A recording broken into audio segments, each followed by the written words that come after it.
This is the Christian Athlete Podcast, where we attempt to navigate the space of athletics through the Christian lens and how athletics can really be an awesome building block and life teacher, but ultimately Christ is our firm identity. And yeah, just having interesting conversations about how to navigate that well and live a great Christian life of excellence. So today I have Hunter Smith here, who grew up in Sherman, Texas, playing football, basketball, track, baseball. He kind of did it all. Then went to Notre Dame, punted the football there, and did some high jump, highly successful in both. Ended up spending over a decade punting in the NFL, primarily with the Colts. Today, he is the proud owner of a regenerative farm here in central Indiana, and also a member of the Indiana House of Representatives, and awesome husband and father to 4 kids. Currently has a son following in his footsteps a little bit, punting at Wheaton. Josiah's a good friend of mine, and just a privilege to have Hunter here. It's a privilege to be here. Thank you. Awesome. Yeah, thanks for having me. Let's just kind of start from the beginning. You obviously played a lot of sports growing up, and I know we just had a brief conversation about how good you were at football and track. I can imagine, and you said you can still dunk, which is amazing. I've dunked a couple times in my life. I have a hard time seeing it ever happening again with the way my body feels, but you're twice my age, so that's kind of motivating. But growing up, sports were obviously a big part of your life, so can you kind of walk me through that, and were they something that you grew up, your parents pushed you into sports? Sure. Or you kind of found that on your own, or what was that like? Well, my parents did not push me into sports, but my dad was a very good athlete. He was a small school athlete in Texas. I think he would say he underachieved quite a bit just by nature of the opportunities that weren't afforded to him. But since I was just a boy, very young, it was pretty evident I was going to be a little bigger than everybody else, had a little more ability than everybody else. And then early on, I don't even remember the first time I was out in the front yard with my dad, throwing the football, throwing the baseball, mainly throwing the football. It was Texas after all. And I would just say that was the beginning of it all. And then once I actually entered into, in 3rd grade, real football, tackle football, that it just kind of became evident that there was a little bit of a different gear I had than a lot of other people did. And that was, it did involve punting the football, but that was not what I played real positions, for a very long time. So it wasn't your dream from 3rd grade on to be an NFL punter? No. But I will say this for my dad, from around that age, he did have a sense that was a special gifting. There was just kind of that raw, explosive talent. And I never wanted to be a punter. I just wanted to play, sports. So when did you kind of step into that realization that was kind of your avenue? Well, you would have to fast forward a lot of years in order to get to that point. I was recruited out of high school by Alabama, Texas A&M, Baylor, and Arkansas. And I was recruited all over the country, but those were the 4 that it came down to in the end that I was going to visit and accept a scholarship from one of those. And those were situations where I was going to play receiver or quarterback. Wow. So I was a punter in high school. I was an all-state Texas punter, but it never dawned on me that I would do that. My dad had an idea, like I said, but I went to Notre Dame because they called and said, "Hey, you can play anything you want to play here, but your freshman year we do not have a punter, and we need you to punt." And I remember thinking that's got to be a lie. This is how you recruit people and get them to come. You tell them that you'll start when you're a freshman. And then I went up there on a visit, and lo and behold, they really didn't have a scholarship punter. I thought, well, this is an opportunity to come and get on the field, but I don't want to do this for the rest of my career. It'd be fun to kind of do this and then do something else. So, and I know I'm taking a little while to answer this, but there's quite a bit of definition that comes with this scenario. I went there, I did a good job. I started playing in that next spring receiver, and I got into the 4-man rotation as a wide receiver and was going to have an opportunity to start when I came back from that summer. And before we broke for the summer, Lou Holtz, who was my coach, pulled me in his office, and he said, "Listen, I just need to talk to you." He goes, "I don't know that I'm doing right by you here." I was like, "What do you mean?" I'm about to start. In my mind, I'm about to start at receiver for the University of Notre Dame. He said, "You're going to play 10 years in the NFL, and you're going to do it as a punter. And right now we've got you out here running around, and you're really able, and you're really fast, and you can do this and catch the ball well, but I don't want to be the coach who robs you of the opportunity to play in the NFL. So we're not going to do this receiver thing." And I was heartbroken. So we ended hard up. to stomach. What's that? Hard to stomach. Hard to stomach. So what ended up happening, I came back and I was able to convince them to let me play quarterback. And so I was a backup quarterback all of my career at Notre Dame, and I was the backup quarterback for Peyton Manning. I was the third quarterback with the Colts for my entire career there also. So had to practice some quarterback with the Colts? Enough to be able to go in, hand the ball off, throw a pass or two, and then punt, that kind of a thing. But that was kind of the compromise we made. And he was wrong. I punted. He said 10 years. I punted 12 years in the NFL. But Did you call him and let him know that? I have, and I've told him that story 2 or 3 times just to remind him.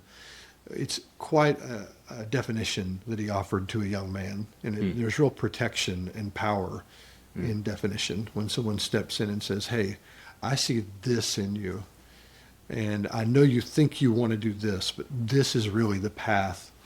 And so that is how I ended up punting. I know we jumped ahead quite a few years. No, that's okay. So do you see a lot of wisdom in him having told you that? Absolutely.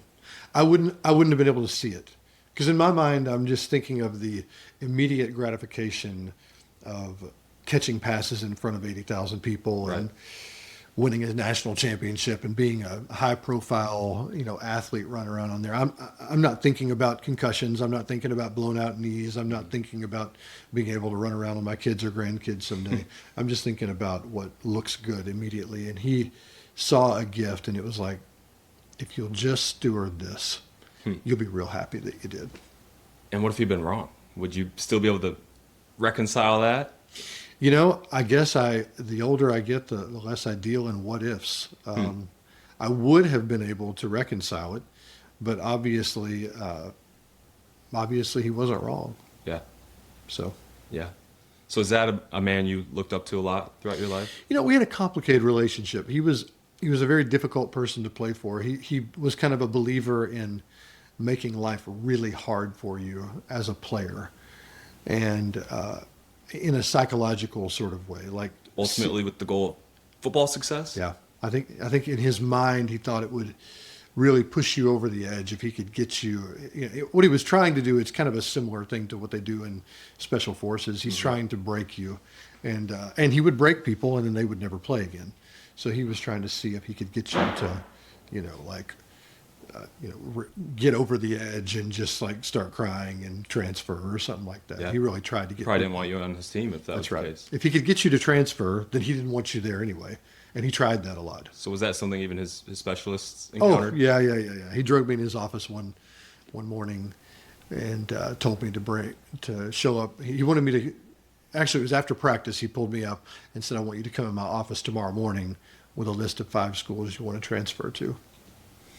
And I went back to my dorm that night. I was like crying and going like, "I don't want to transfer." I walked in his office and I just said, "I'm going to work harder, and I'm not going to transfer. I'm going to prove to you that I'm better." Yeah. And I did. Well, and in hindsight, I'm sure that's the exact response he was looking for. Did you realize that at the time? It's what he was looking for, but at the time when you're 17, 18, 19 years old, I went to college very early, you just think he's mean. You just think he's like this cruel sort of person. And in a way he is. And there's no question that was cruelty, but the Lord has a way of making things like that shake out. He does. So something I'm curious about, I guess kind of just within American football, there's always been this kind of cultural Christianity embedded in it, or just this idea of it. So mostly I'm curious about the NFL and the relationship there with that. But first of all, did you find Notre Dame was an authentically Christ-centered environment when you were there? Gosh, that question needs such a dynamic answer. So as everyone probably knows, Notre Dame is a Catholic university. And I learned, first of all, I grew up in, I don't want to call it sectarian, but I grew up in the Protestant South. And so kind of a sense every church has down there is that they are the right church. That they've found the right theology, the right way of getting baptized or taking a sacrament or whatever it is to get into heaven. So did you feel that way about your church? Oh yeah, everybody did. Everybody does down there. And so Notre Dame really, and this is actually funny, you'll appreciate this, I think. Growing up, there were two groups we were certain were not getting into heaven. And heaven was our big, like that was everything. Like, and it is everything, but like we didn't think about righteousness a whole lot. I didn't think a whole lot about pleasing God, walking with God. It was more about like, when this thing's over with, where's everybody going? And so the two groups back home we were certain were not getting in were the Catholics and the Charismatics. Interesting. And then I went to Notre Dame. So controversial decision? Very controversial to go there. Then I went to Notre Dame and I met, get ready for it, Catholic Charismatics who loved Jesus more than I did. Oh. And who were walking with him more faithfully. And these are rosary praying, Orthodox kind of Catholic people. But I just was so humbled by their genuine faith and their knowledge of the Savior and their understanding of God. And that was really, I think God pulled me out of the environment I grew up in, which is a wonderful environment. It was great. But placed me there to kind of uproot some of that thinking, kind of like take that and go, okay, nobody, and really what it was not so much will Presbyterians, Baptists, Catholics, Assembly of God people, all these people, will they be in heaven? It was more that God was saying, I will judge the nations of the earth individually, person by person. They don't get to hide behind the sign in front of their building. And that was a real revelation for me. Interesting. As a young man, that was a real interesting thing a real freeing thing to learn. So to answer your question about Notre Dame, the answer is in part, it's probably like a lot of faith-based institutions. There are a lot of great people there. I found a lot of great faculty there. I had a lot of people who teachers and profs and mentors who really spoke into my life who were devout Catholic people. Having said that, there are some people there, just like any other place, culturally Catholic, go to church on Christmas and Easter, go to Mass, confession every once in a while. But I would say on the balance, the spiritual experience I had at Notre Dame was 100%, positive. Awesome. Yep. So then your faith was really strengthened during your time at Notre Dame. There's no question. And then what was that transition to the NFL like faith-wise? Was it trying to your faith, or you found a lot of people that were willing to build into you in that way in the NFL, or what? Yes, both. Okay. Trying to my faith and found a lot of wonderful people. There are just a lot. People come from all over the country to play in the NFL. An NFL football team is a very, very interesting crucible where all these things are joined together. And a lot of them are wonderful, godly people, and a lot of godly men on the football teams I've played on. But the strongest influence probably in my life from football types would have been coaches. Okay. I played for Coach Dungy, for Tony Dungy. Tony Dungy's staff was, I don't want to say it was the majority, but it was the strongest members of it were very devout in their faith. Wow. And so being in that environment, being led by people like that, cool. That was really a big deal. So is that something that you kind of would have to seek out in a player-coach relationship, or it's a part of every meeting, or what's that like? Tony Dungy is so, Christ is so woven into the fabric of his life. You see some people who they have to try and make faith visible And a lot of times people have to do that because it's not visible just in the ins and outs every day of their life. Tony Dungy he's just Christ-like. He has the personality I imagine Jesus having. Really? And so it was just very natural in our building for there to be Bible studies. It was very natural. A large portion of the team when I was playing there was reading through a one-year version, a one-year Bible reading plan. And the coaches would just want to walk up, the guys who were reading it also, Tony, Clyde Christensen, and others, would just want to walk up and talk about today. How about Psalm 39? Just want to talk about that. And so it was really a part of the culture of our team. And I know that sounds, we had knuckleheads, we had problems, we had everything that an NFL team struggles with, we struggled with. But there's no question that the character of our team, even among the non-believers, was improved by having headship like Tony Dungy. Yeah. So you had a very authentic experience with Tony. Did you see kind of a flip side of that? Is there people within the league that are just kind of touting the name of Jesus for the way it makes them look publicly? I would imagine that exists. The older I get, the less probably as a younger man, I was more willing to judge that kind of thing. On this side of it, I guess I look at it this way. If I'm being completely honest, I don't think I've ever done anything with a 100% pure motive in my life. You don't believe in true altruism? I don't. I don't. I don't know that it's possible. I think that as long as we're wrapped in sinful flesh, we kind of have that always as at least a temptation. And so, the older I get, the more I think about and I try not to quantify this kind of thing. I'm kind of being funny, but I kind of think gosh, I helped that guy that was stuck on the side of the road. I think I did it with 70% pure motives. That's pretty good.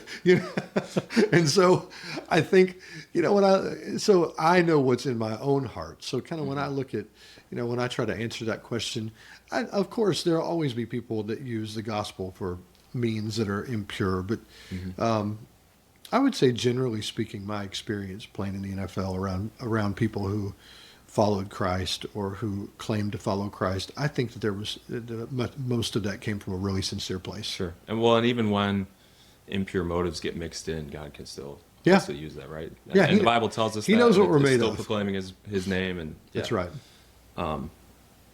So backtracking just a little bit, it sounds like, and you can correct me if I'm wrong, but I don't think I am. It sounds like you were mostly the guy athletically growing up. Would you say that's fairly accurate? Yeah. Well, I would say that in a town like ours, we had great athletes in my town. But I would say in a town the size of ours, with the what you would call the upside that I was carrying. Yeah, I think that's true. Okay. I played professional sports longer than anyone's ever played. From my town, and achieved a lot of the accolades that everybody, that sort of stuff. Have a day named after me, and they retired my jersey and all that stuff. And trust me, I don't take anything from that. It's just kind of giving you an idea of what it's like back there. Okay, no, that does paint a picture. So I would say my athletic career was a little different. I always wanted to be the guy. Not that I was a terrible athlete. I was certainly above average at my school and found a fair amount of success in everything I did, but never the success I envisioned or thought I worked towards. And you probably found that to be true a lot of times as well. But, for me as an athlete my whole life, and it's interesting to think maybe because I was less talented, I put too much stock in it, and I thought I had to just work harder and find my identity and how much I was willing to sacrifice and such. Not to say you didn't obviously work hard as well, but, I struggled so much throughout my whole athletic career to not make that my identity. And time after time, the Lord kind of peeled things away from me, whether it was injury or just someone else getting reps over me. He just takes away what I felt like I deserved because I worked so hard. Sure. And ultimately, something I'm still working on, but realizing that my identity is in Christ and God views me as his child, and no athletic success or any other success can change that. So how did you deal with that, being the guy in your town? Well, you need to know this. You're not alone, and everyone who's ever played a sport or done anything at a high level, or maybe not even a high level, has struggled with having their identity in it. Mm-hmm. I mean, that is just that is one of those equal opportunity sort of idols that exists in the heart of all people. And so I struggled with it mightily. Everybody I've ever known struggled with it. And, I think that's a part of the human condition. I don't think that you can, I think that you absolutely, if you ask the Apostle Paul, did you struggle with being the Apostle Paul as your identity? He would be like, oh yeah, because I would go in places and perform miracles, or I had big giant, sermons that I delivered, and people looked to me for advice and this and that, And so I just think that that's just part of it. I've learned to give myself grace in it, not to settle for it, but to give myself grace in it, and also to realize that I think, and I don't know, this may be one of the largest takeaways from my life of doing anything. I think there is a healthy place as you grow in your faith in Christ, as you grow in this partnership of walking with Him in the gospel. There is a place for healthy identity even in what you do.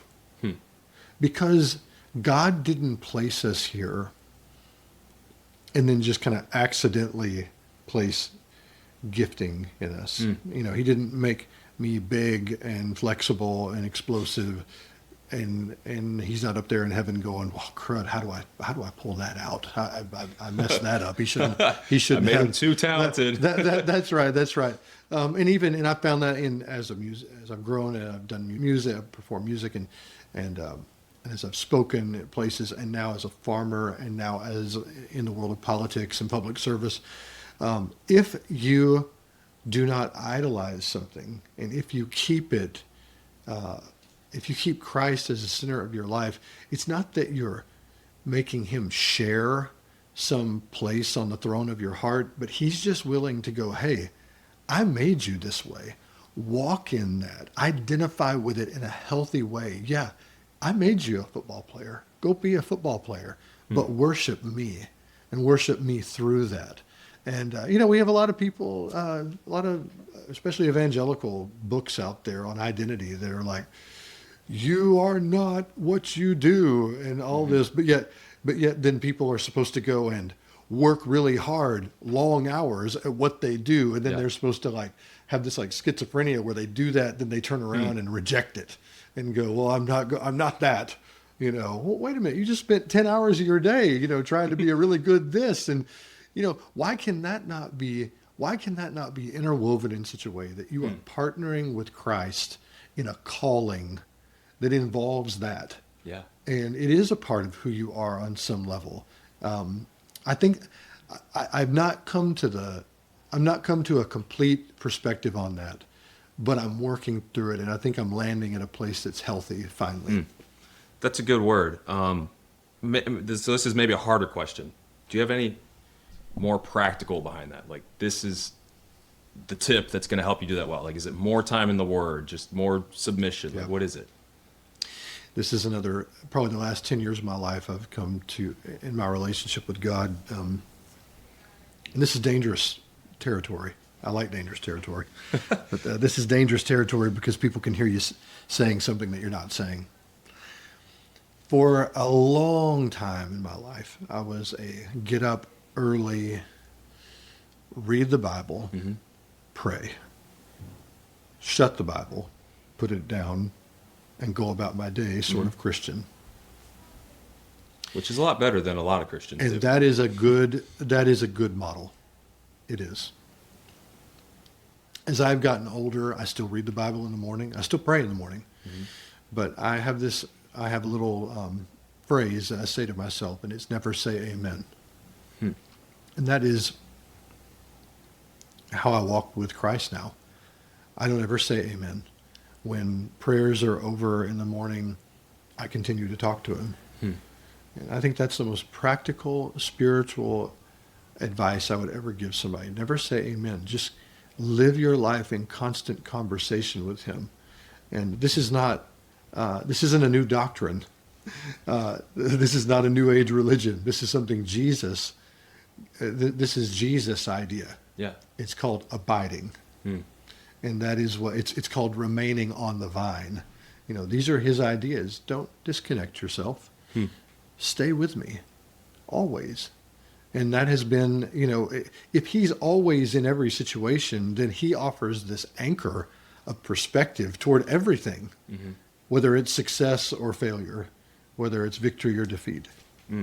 So then do you feel like, I think that's really, really an interesting insight, and I'll probably have that saying stick with me. Do you think you could lean too far that way and not value your set aside quiet time enough? Because we see in the Bible Jesus getting up early in the morning, going to the mountain, setting himself apart from everyone so he could spend time with the Father. That's right. There's no question. And like I said, I do read and pray in the morning. So I continue with the, it's a dangerous word, but the ceremonial aspect of that I have continued in. And yes, if you try that, if you start to try and internalize that and apply it, you will go too far the other way, probably. Sure. But that's part of it. I mean, I do it all the time. You're learning the balance and learning to live your life with God. You know, I think of it this way. Old married couples who have lived together all their life, it's often said that they start to look like one another. I've never heard that. Yeah, that they start to look like brother and sister. Okay. A lot of times. They take on so many of the same. I mean, it is a matter of their features, but it's also just a matter of their expressions. Sure. The way that they might laugh or something like that. And I think about that, you know, do I want to wake up in the morning, read, pray, and then walk away, you know, practically speaking, from this person? Or do I want to spend my day with them and look like them more and more every day? And I'm going to take the risk, and I'm going to continue to have my ceremonial morning, but I'm going to practically just walk with Christ through the day. That's awesome. So thinking about your athletic career and your success and wrestling with identity constantly, does anything come to mind in particular as far as stumbling blocks throughout your career where you really had to pull yourself out of that, finding your identity and the success you had? Sure. Well, I'm a Super Bowl champion. We won the Super Bowl in 2007. I forgot to ask you to wear your ring. Yeah, that would have been cool. And I would say that, you know, that everyone's telling you you're on top of the world. You are the best. You're the best player in the world at your position. You're the best team. You're the best this and that. And I can remember kind of wanting to believe that and kind of wanting to take hold of that until we actually won the game. We got on the plane to come home. And a friend of mine who was our chaplain was on the plane, and everybody was passed out asleep. We had stayed up the whole night, you know, the night before, just hanging out with friends and partying. And we had a big hotel ballroom, and we just were celebrating and having a great time. It was awesome. So everybody's real tired. And we're on the plane asleep, and I looked around, and he and I were talking, and I looked around and I said, so this is it. This is what it looks like to finish a season with a win, the win. And I had a real revelation. It was an ongoing revelation. It included that plane ride. We came home, and the day after the Super Bowl, there's an article in the Indianapolis Star, our big newspaper here, that said, "Can Colts repeat in 2007?" And I remember thinking, wait, we just won yesterday, you know. And then we went to the State House, ironically, where I work now, and met a bunch of smiling politicians who said the same thing. Thank you so much, what you've done for our city. We can never thank you enough. We just can't wait for you to do it again next year. And I learned a really important lesson through that it spoke to identity. It spoke to a lot of things. And that is, the world and its institutions are designed to produce hunger in people, but they are not designed to fulfill. Jesus said that he had food to eat and water to drink, that if we would eat and drink of it, we would never hunger or thirst again. that we would be completely full and sated. And so that was a real moment for me, kind of like when God reached in and unmasked the NFL and let me see what it was really made out of. And it's not just the NFL, and I'm grateful for the NFL and for my time playing there, but it's anything that the world institutionalizes. And I'll give you some examples, like Krispy Kreme donuts. You know, I know. One of them makes you want another one. Yes. Right. You know, video games. You know, when you're done playing, no one ever puts down the remote or whatever they call them now and says, there, that was enough. Pornography. No one ever says, there, I've watched enough of that. Now I feel better. Let's get on with my day. Yeah. Nobody ever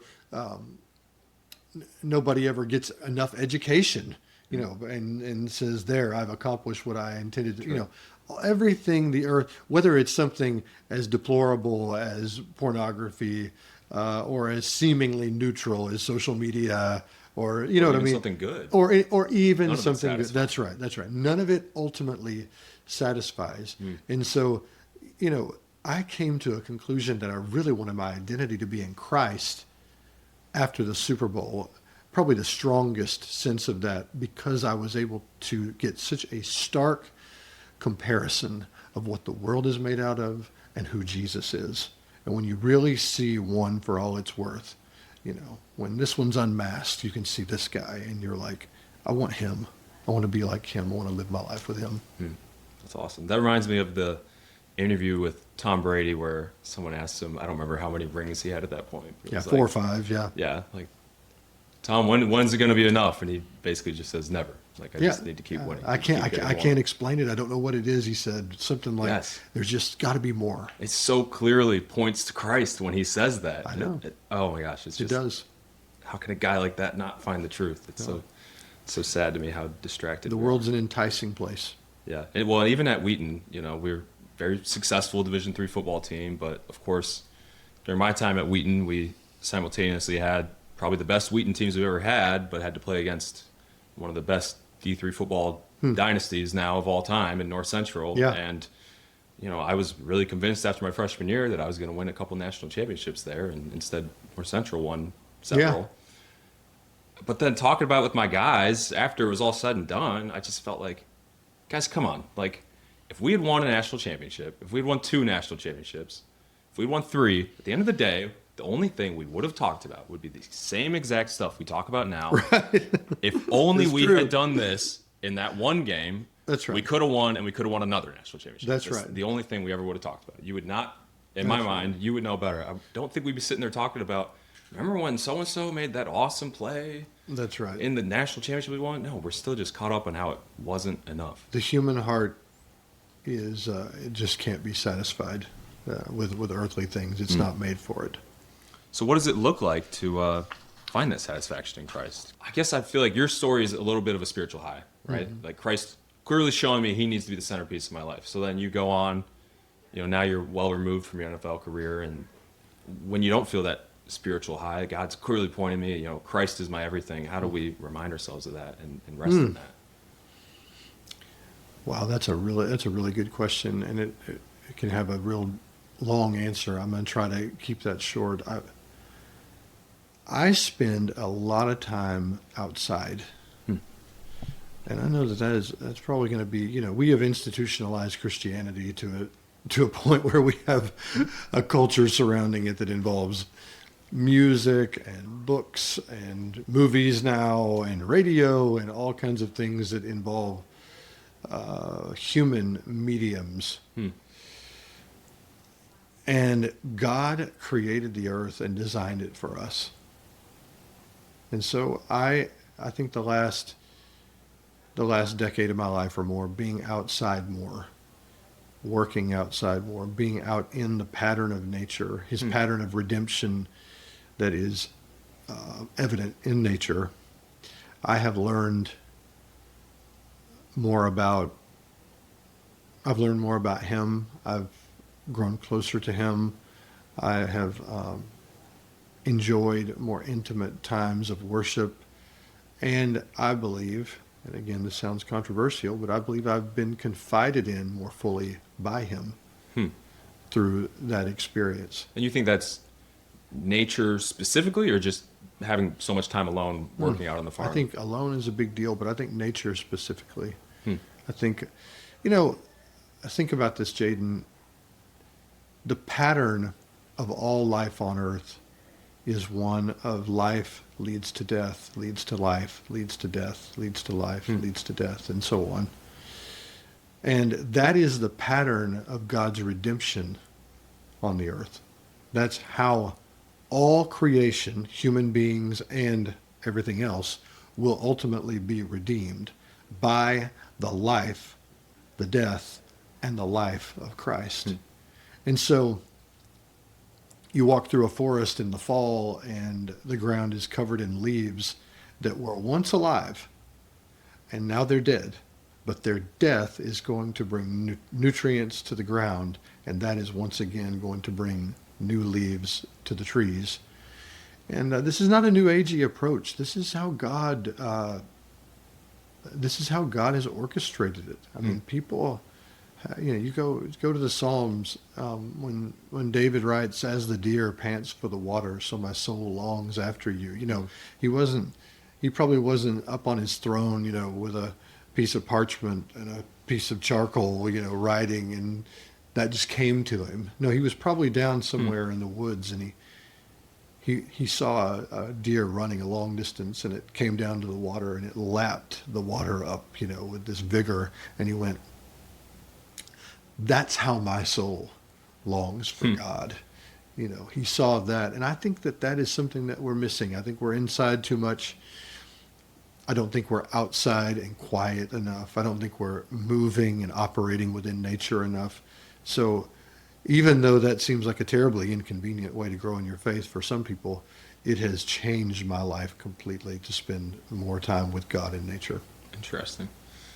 About 20 years living in Illinois, I was just within the last 2 winters probably that I started to actually not hate winter. And it was kind of because of that, that increased appreciation for. That's right. This is like just a little microcosm of our relationship with God. And, the darkness just makes the light look so bright. And I see that through winter, and I'm so excited for spring and summer. That's right. And it's not just the way it appears. The winter actually causes the spring. Yeah. It's really cool. That's good. So what was it that, after you wrapped up your NFL career, encouraged you to make the transition to this regenerative farming? Was that something you grew up with? Sure. Farming, or? So I grew up on a cattle ranch in Texas. Is a huge part of my life and development, a huge part of what how I learned to work hard and be tough and not to be afraid of things. My dad was a really fully masculine figure, wonderful, and my mother was fully feminine. They were really, really powerful people. They were strong. So I got married. My wife's name is Jennifer, and we had 4 children. And I really, really was at a point when I got done playing ball, I became very unsettled, very discontent with our life. I realized that you can raise wonderful kids everywhere. People do it in high-rise penthouses and apartments and subdivisions and slums, but I was raised on a farm, and that's how I knew how to raise children, because that's where everything redeemable about me was imparted through my parents, through that medium of agriculture. And so I went to my wife one day when this is after NFL? After I retired from the NFL, went to my wife and I said, I need you to bear with my weakness here. I feel like I'm not the dad that I should be. I want my kids to understand some of the same things that I was taught growing up, and I don't know how to teach it to them in the environment where we're living. Which was what? We were just living in a big, expensive, complicated house in the suburbs. Okay. And to her great credit, she was raised in the suburbs on a cul-de-sac and had a beautiful childhood and wonderful parents. And to her great credit, she said, "You know what? Whatever you want to do, I'll follow you in it." And so we sold our big house. We blew up our life. We bought a farm. I didn't even know what I was really doing. I grew up in a monospecies sort of thing with just cattle. Mm-hmm. And that was more traditional farming? It was just raising cattle. Okay. Lots of cows, big cattle ranch, and selling calves, but we didn't do anything else. Didn't plant anything. Okay. Didn't really ever own a pig or a chicken or anything like that. And they were like grain fed, just. Well, these were what's called a cow-calf operation, which means you're raising cows to give birth to calves, and you sell the calves every year as a crop. So we didn't feed any grain. We couldn't have afforded to feed grain. Everybody was on grass. So I knew what that looked like. I kind of knew I knew how to work hard. I knew how to not be afraid, all that stuff. But we bought this place, and we started just kind of raising some of food for ourselves. I just thought, I want my kids to get dirty, and I want them to see something live and die, and try and teach them the lessons of life through agriculture. Cool. And that my poor powers of estimation in terms of how much stuff you needed turned into more eggs than we could eat, more chicken meat than we could ever eat, more beef than we could eat. Well, you're trying to raise football players. Right? That's right. But I just had no idea on scale. Mm-hmm. And so we started selling the excess of what we raised for ourselves. And that just turned into a barn storm. It was a firestorm here. It was people everywhere around here were like, we've been looking for local food. I had no idea. Just kind of lucked into that. Never had social media, never marketed, put together an email list just to communicate with people what we had when we were open. Mm-hmm. And the very first year after we started welcoming people out, really not to buy food, but just to pet goats and be on our farm with us, because we saw the difference it was making in our children's lives. At the end of that first year, 200 people were at our house every Saturday from 10 to 1. Wow. Just wanting to come and experience farm life again. And that, I won't drag you through the whole deal, but that just turned me into a farmer. It just turned me into, well, there's a business here.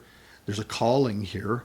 There's a reconnection to God through nature, through agriculture that is just ripe for the people around here. They all have some connection to agriculture through their lives, through their parents or grandparents or aunts or uncles, but they're losing that because the family farm is dying. And so what we're going to be is a family farm for our community. That was kind of how we framed it. And it worked, and it's 10 years old now, and we're just completely humbled by the response and the support of our community.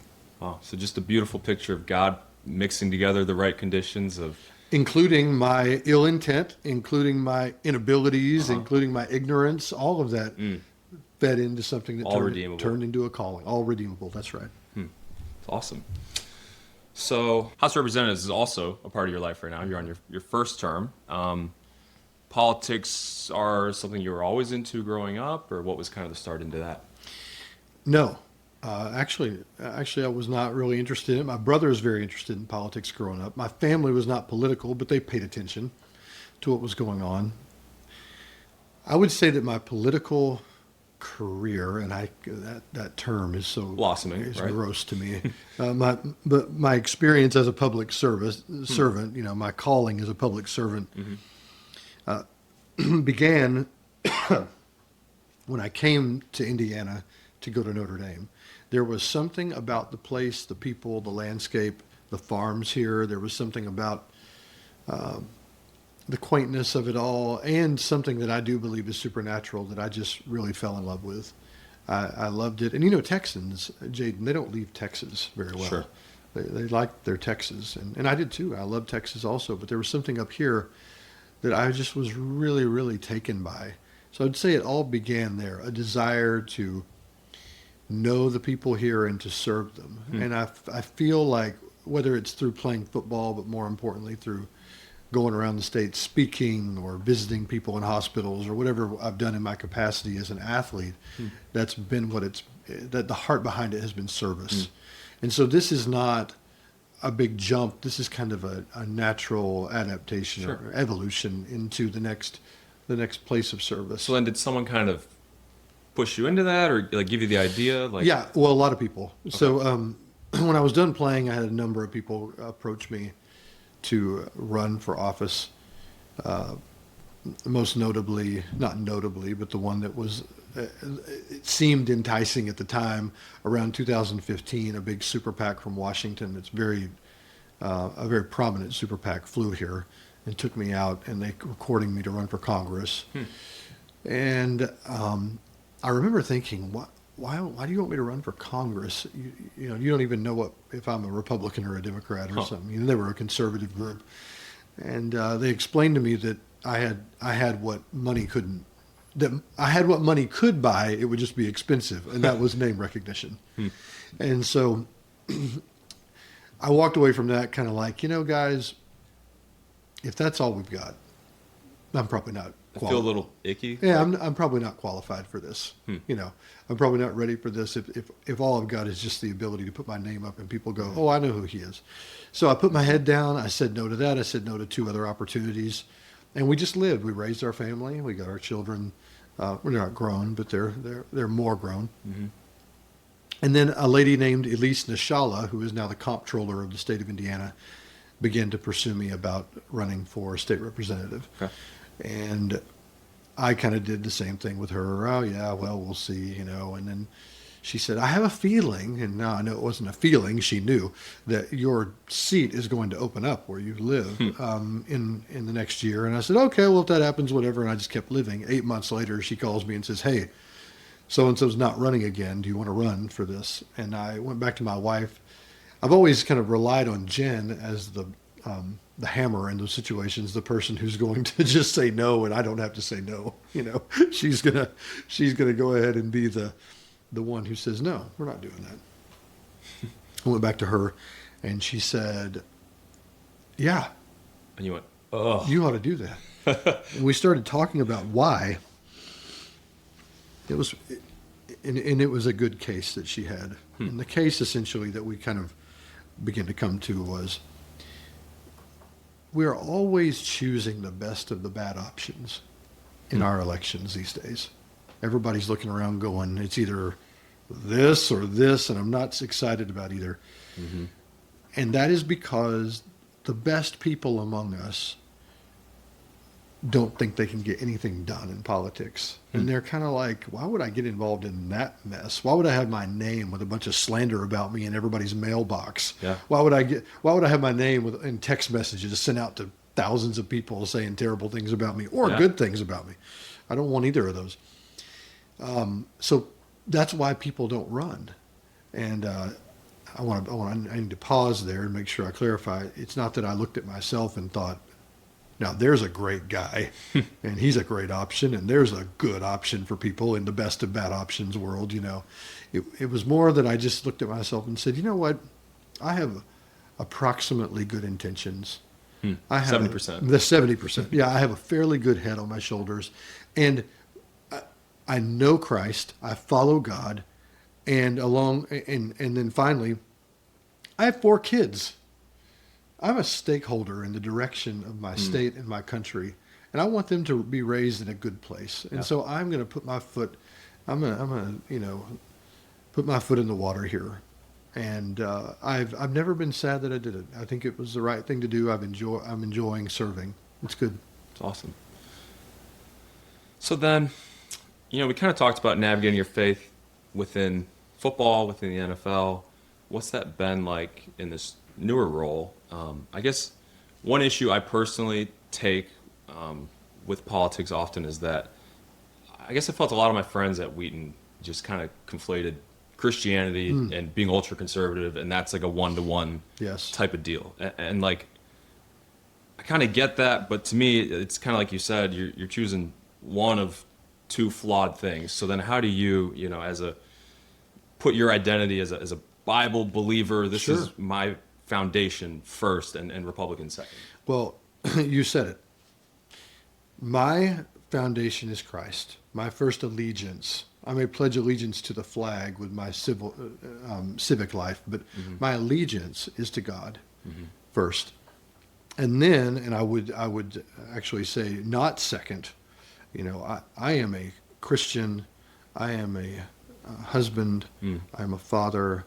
I am a friend. I am an uncle. I mean, I don't know how many spaces you have to go before you get to Republican. but it's a lot. Or even public servant, or American. I mean, I am, those things, they're on the list of priorities, but they're nowhere near the top. And It's I just think that ordered that's, correctly. yes, that's right. That's right. So when you run into somebody who is a Christian Republican, or something like that, I get real, or a Christian Democrat or something, I get real nervous about that. Otherwise, you're a slave to a party, and you're a slave to a platform. You're a slave to an agenda and, dare I say, an ideology. And so I may be a part of a party just by nature of, especially in a legislature, you have to be one or the other. And I want to make clear that politically I am a conservative. There's no question about that. But I don't think I don't buy into the idea that we should take those two things and sew them together so seamlessly. I think that otherwise you would, otherwise our public servants won't depart from their party when something immoral comes up, when something really, really wicked is on the docket. And I reserve the right, and I think all good public servants do, to part with my party or any other party or any other group when when that is something that is opposite my faith and my relationship with God. Yeah, and it saddens me. I've kind of seen, I think a lot of politics recently have done a damage to evangelicalism in particular within America, and just people wanting to, for political benefit, attach their name to that. So it's just cool to see a guy that has his priorities right and is willing to separate his name from certain ideologies when necessary. I think that's good stewardship. And yeah, it's kind of where I wanted to start to wrap up. Sounds like your life is a story of stewarding talent and resources well. Sounds like you were a guy who was able to realize he's got athletic talents, he has music talents, public speaking talents, and you've been able to make the most of those things and not hide them away, but also not, ultimately find your identity and the success those things can bring you. So do you have any final practical advice as far as doing that? Yes. And it goes back to something that I think I would want to leave with anybody who listens to this: staying in the vine, abiding in Christ. I never had, I think it's important, Jaden, to know that, we industrialize self-help and advice a lot. And we do that kind of with the idea, with kind of a one-size-fits-all sort of mentality. We want things to just come together. We want it to apply to everybody and be clean. God created all people. He made them unique. He made them to operate with different personalities. Those personalities cannot be hacked by a personality test. Those things may have some value, but ultimately He is the one who has the code for who you are and who I am. And He knows us better than we know ourselves.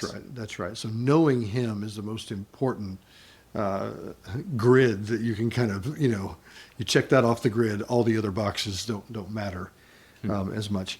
So, and I'll give you an example, a testimony, kind of a personal. I'm not a goal setter, and it's because I set goals for a long time, and my goals all just fell apart.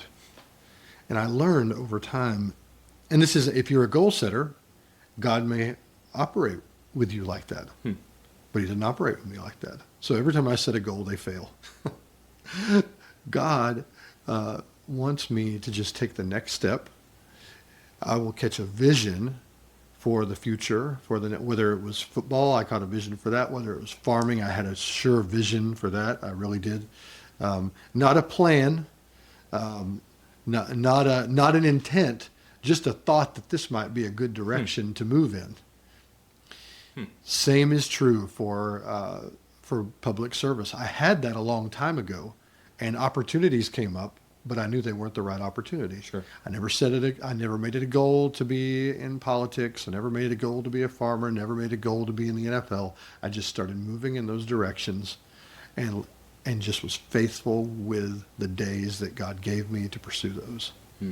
And so if God gives you a clear-cut goal and you're a goal type person and he wants to work through that, Yeah.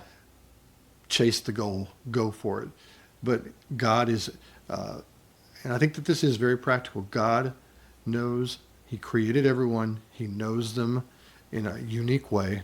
And whatever your destiny is in him, whatever you're moving toward in him, he is going to walk you there in a very unique manner that's called your relationship with him. And the most important thing about that relationship is not to accomplish anything through it. It's to enjoy him in that process. Christian heathenism. Yeah, there's a little bit of that. Yeah.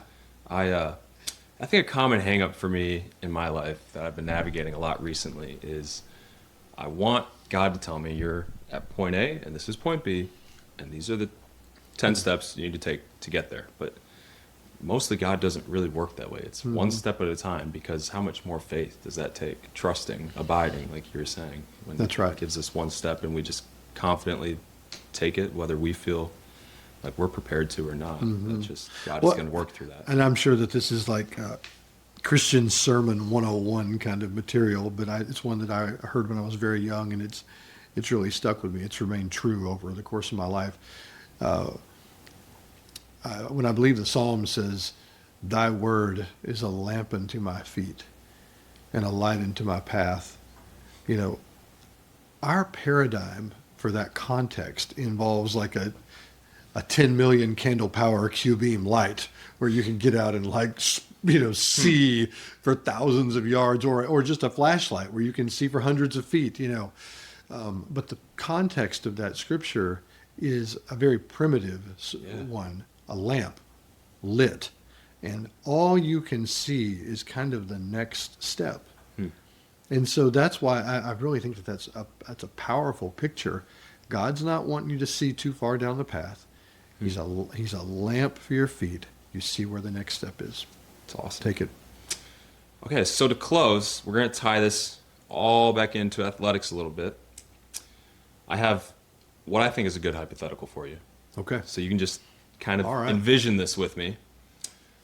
Josiah, your eldest, he's successful so far at Wheaton, and let's just hypothesize that he follows in your footsteps, makes a little NFL career for himself. He's decently successful, spends maybe close to a decade in the league. And Josiah, I know right now is planning on a medical career, but let's just say he goes this path, Sure. chases his football dreams, and finds success. And all of a sudden, maybe he has an injury or something, and it's time to wind things down. He's retiring, and he comes to you, and he's like, "Dad, you are a man who's lived life well, and I know that as I move out of the NFL, I just want to have the most kingdom impact I can. I know I'm talented and I can do all these things, but I'm just really struggling to figure out what the next step is. What do I do, Dad?" And you have the opportunity to just give him one piece of advice. What's your one piece of advice that you would give him? Well, I think I'm uniquely qualified for this hypothetical. And I have to give my wife credit for my answer because it was her answer when I was going through this same thing. She sent me away in the year that I left the NFL. This will make you laugh. I think I was driving her so crazy, just being around the house as much, and everything is like it was a major re-entry. Your husband is a football player, and all of a sudden he's not. And not only is he not a football player, he's nothing. He's just unemployed, and home. Yeah. She booked a cabin in southern Indiana for 3 days, and she sent me away, and she told me I needed to go fast and pray, not to take a computer, this was 2011 or 12, and just be alone and quiet with God. And I will say that you and I are sitting here today, and much of the content of our conversation comes not necessarily from that 3 days. It comes from what came from that 3 days. It comes from the revelations that came about purpose and identity and moving forward and being a good father and even some of about farming that was in there. It's amazing if people will get quiet and really spend time with God until it's almost uncomfortable. It's so quiet, you almost can't stand it. People don't do that very often. I would tell him to do that. That would be my first step. You need to get alone, and you need to get quiet, and you need to just listen, and you need to get rid of all the distractions. And I know that would benefit him. And so that's the best answer I could give you. Yeah, that's awesome advice. And, it was something we saw Jesus do, and I think it was great advice in 2012, and even more so now. We're so distracted. Yeah. It's so uncomfortable to be in silence for even 10 minutes for a lot of people. No, you're the way right. society is. Okay, so final thing here. We're calling this caution and encouragement. You're a guy who got to play your sport at a very high level, do a lot of other things at a high level. What is your, first of all, one caution to the Christian athlete trying to pursue excellence and pursue their sport at the highest level? And then what's your one encouragement about how that can just be an awesome thing for them? Sure. I would caution against all of the inputs our culture has right now. Pornography use is on the rise, constantly on the rise, and continuing to shell people's soul, to reach in and just really strip the best parts out of young men, especially. I think that it's uniquely designed for that purpose. I think that's what it's there for. I think it's trying to destroy the soul of young men. And I would caution people against that, and really any input that can, those toxic inputs. And I know that not many people want to hear this, but I believe social media and video games are in that same, are in that. I actually put pornography, social media, and video games in the same category of toxicity. Maybe it may be more acute with pornography, but over the long term, giving yourself to these things is going to destroy your masculine soul. But then, as an encouragement, I want to encourage athletes, generally speaking. And that last advice I gave, it goes for women, of course, too. Sure. I mean, that's obviously, those three things are not good for anyone. Yeah. And then for athletes, generally, young men, young women, and people, we need to be doing hard things again. We need to be trying and failing. We need to be risking big. We need to be doing salty, hard stuff. And I think that we are so insulated from difficulty. We are, kind of meant to be, oh, wait a minute now, these days since 2020, whenever people, leave one another, they typically do it, instead of saying goodbye, they say stay safe, and I just can't stand that. I don't know, Jesus didn't leave the disciples and say, all authority, in heaven and earth has been given to me, therefore stay safe. That was not what he said. And so I just want to encourage people to try stuff again, to whether that is starting ministries, philanthropy, world missions, businesses, small farms, whatever it is. I don't want to qualify that too much. I just want it to go out there and let people hear that, because I think God places things in people's heart, and they know what it is. And so just, if you hear my voice saying something in this space and it encourages you, then then let it apply. If you're facing something and it's really hard and it's really awesome and you want to pursue it and you want to go after it, don't let fear stand in the way. Go after it. It's awesome. Thank you, Hunter. Absolutely. Thank you, Jaden. You did a good job. You're good at this. Working on it.